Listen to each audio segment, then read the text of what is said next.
মনে হয় গরম চলে আসছে, কারণ ফ্যান ছাড়া 1 মিনিটও থাকা যায় না। আর রান্নাবান্না করা আমার কাছে কষ্টকর মনে হয়ে যাচ্ছে। তো হ্যালো এভরিওয়ান, আসসালামু আলাইকুম। সবাই কেমন আছেন? আশা করি ভালো আছেন। আলহামদুলিল্লাহ আমিও ভালো আছি। আজকে আমি সেহরি আর ইফতারের জন্য ইফতার বানাবো, আর সেহরির জন্য পাঙ্গাস মাছের ভুনা আর ডিম ভুনা করে নেব, আর কিছুই করব না। তো যাই হোক, আমি ডিম সেদ্ধ দিয়ে মাছগুলো সুন্দর করে ছাড়িয়ে লবণ দিয়ে ধুয়ে পরিষ্কার করে নিয়েছি। পাঙ্গাস মাছ অবশ্য অনেকেই খেতে চায় না, একটু গন্ধ আসে বলে, কিন্তু আমার কাছে খুবই ভালো লাগে। কারণ পাঙ্গাস মাছ ভাজি করে ভুনা করলে সেটা খেতে কিন্তু খুবই টেস্ট হয়। আমি সুন্দর করে ধুয়ে নিয়েছি, আর বেশ কিছুক্ষণ আগেই মশলা মেখে রেখে দেবো, যাতে মশলাগুলো মাছের ভেতরে ঢুকে। তো সব ধরনের মশলা দিয়ে আমি হাতে মাখিয়ে সুন্দর করে রেখে দেবো। আর এভাবে পাঙ্গাস মাছ রেখে ভাজি করলে সেটা কিন্তু খেতে খুবই ভালো লাগে। তো যারা অনেকেই দেখি এভাবেই রান্না করে ফেলেন, আমার মনে হয় এভাবে একটু ভেজে বা হাতে মাখিয়ে রান্না করলে খেতে মাশাআল্লাহ দারুণ মজা হবে। তো যাই হোক, কথা বলতে বলতে কিন্তু আমার মাছ মাখানো হয়ে গেছে, প্রায় 20 মিনিটের মতো রেখে দিয়েছিলাম। তারপর চলে আসলাম রান্না করতে। তো আমি একটা কড়াই নিয়ে ভালো পরিমাণ তেল দিয়ে মাছটা ভেজে নিচ্ছিলাম। আর পাঙ্গাস মাছ ভাজার সময় খুবই সাবধান, কারণ ফুটে ওঠে, বারবার ফুটে ওঠার কারণে আমি অনেক সময় ঢেকে দেই।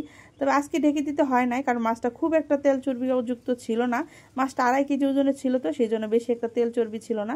পাশাপাশি আমার ডিম সেদ্ধগুলো হয়ে গেছে, সেগুলো আমি বেছে নিচ্ছিলাম। আর মাছটা আস্তে আস্তে হতে থাক, আমার ডিমগুলো বাছা হয়ে যাক। আজকে আবার বাচ্চাদের জন্য আবার ইফতারও বানাবো। আসলে প্রতিদিন একঘেয়েমি হয়ে যাচ্ছে ভিডিওগুলো। ইফতার প্রতিদিন কি দেখাবো, এত ভালো লাগে না। তারপরও কি আর করার, ভিডিও যেহেতু তৈরি করতে হয়, সেজন্য প্রতিদিন কিছু না কিছু রাখতেই হয়। তো এই তো আমার মাছ ভাজা কিন্তু হয়েই গেছে, আমার ডিম ছোলাও হয়ে গেছে। এখন আমি মাছগুলো ভুনা করে নেব। আমি পাশাপাশি পেঁয়াজ কুচি, টমেটো কুচি করে রেখেছি মাছ ভুনার জন্য, সেগুলো দিয়ে আমি আজকে মাছ ভুনাগুলো করে নেব। তো যাই হোক, প্রথম দিয়ে যাই বলতেছিলাম আর কি, এই প্রথম কয়েকদিন শীতের মধ্যে, মানে রোজার মধ্যে কিন্তু ভালো একটু শীত শীত ছিল শেষ রাত্রের দিক দিয়ে। কিন্তু এখন আবার প্রচণ্ড গরম, ফ্যান ছাড়া একদমই ঘুমানো যাচ্ছে না। ফ্যান বন্ধ, শীত ছাড়লে শীত করতেছে, আর বন্ধ করে দিলে গরম লাগতেছে। এই একটা সিজন চলে আসছে। তো যাই হোক, তারপরও আর শীতই ভালো ছিল আমার কাছে, গরম আসলে একদমই ভালো না। কারণ খাবার রান্না করলে ফ্রিজে না রাখলে খাবার একদমই সব কিছু নষ্ট হয়ে যায়। আর ইদানিং এমন একটা অভ্যাস হয়ে গেছে, সব কিছু একটু রান্না বেশি হয়ে গেলেই সেগুলো আর কেউ খাচ্ছে না, ফ্রিজে রাখতে হচ্ছে। একদিনের তরকারি 2 দিন 3 দিন পর্যন্ত থাকছে, পরবর্তীতে মাছগুলো উঠিয়ে খেয়ে ফেলছি আর সবগুলো ফেলে দিচ্ছি। তো যাই হোক, এইভাবে চিন্তা করে আমি এখন একটু অল্প করে রান্না করার চেষ্টা করতেছি, যাতে যে প্রতিদিনেরটা প্রতিদিনই শেষ হয়ে যায়, তারপরও যে থেকে যায় আর কি। তো এই কথা বলতে বলতে কিন্তু আমার তরকারিটা কষানো হয়ে গেছে। আমি কষানো তরকারির মধ্যেই মাছগুলো দিয়ে একদম কিছুক্ষণ ঢেকে রেখে দেবো। তারপর অল্প একটু ঝোল দিয়ে দিয়েছি। দেখেন সুন্দর মাখো মাখো হয়ে গেছে, খুব একটা ঝোলও না, খুব একটা শুকনো না। উপরে আবার কিছুটা ধনিয়া পাতা ছিটিয়ে দিয়েছি সুন্দর একটা ফ্লেভার আসার জন্য। তো যাই হোক, আমার কিন্তু মাছ রান্নাটা হয়ে গেছে। এখন আমি বেসনটা গুলিয়ে রেখে দেবো বেশ কিছুক্ষণের জন্য।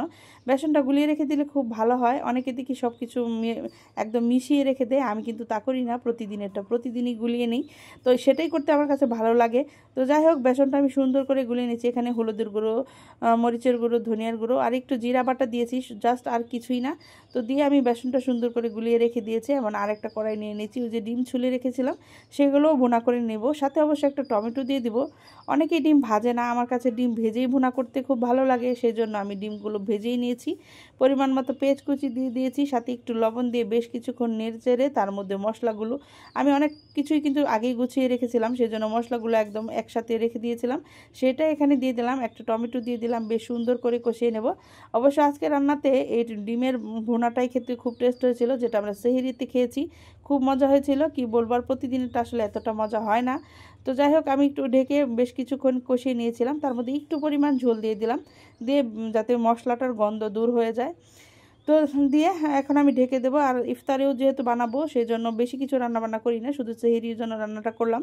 তো আমি বেগুনি ভেজে নিয়েছিলাম, আজকের বেগুনগুলো ছোট ছিল, সেই ছোট বেগুন দিয়ে আমি বেগুনি ভাজি করে নিয়েছি, করে নিয়েছি। আর নিয়েছি ডিমের চপ, আর কিছুটা ডালের বড়া বানাবো। খুব বেশি করব না, অল্প অল্পই, যাতে শুধু খালি ইফতারটাই চলে, একদম কম আর কি। তো কথা বলতে বলতে কিন্তু আমার ভিডিও শেষ প্রান্তে চলে এসেছি। যেহেতু ইফতারের টাইম চলে আসে, সেজন্য খাওয়ার কোনো ভিডিও দেওয়া হয় না। যদি ভিডিওটা ভালো লাগে তাহলে অবশ্যই লাইক কমেন্ট শেয়ার করে পাশে থাকবেন।